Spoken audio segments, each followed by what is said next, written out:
नांदेड उत्तर भागामध्ये आमदार बालाजी कल्याणकर यांनी कामाचा धुमधडाका लावला आहे।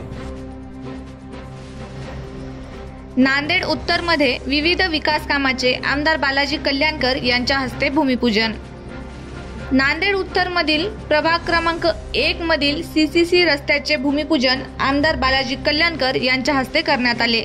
शिवाय स्वामी समर्थ मंदिर येथे पेवर ब्लॉक आणि टीन शेडच्या कामाचे भूमिपूजन देखील त्यांच्या हस्ते करण्यात आले। यावेळी माजी सरपंच उत्तमराव कल्याणकर, विवेकानंद गुंडावार, संतोष मादनवाड, उमेश दिघे, गणेश बोकारे, विश्वनाथ स्वामी उपअभियंता मनपा, संदीप पाटील अभियंता मनपा, रत्नाकर मंगनवाल, एकनाथ कल्याणकर यांच्यासह अनेक शिवसैनिकांची व मोठ्या प्रमाणात महिला अधिकाऱ्यांची देखील उपस्थिती होती।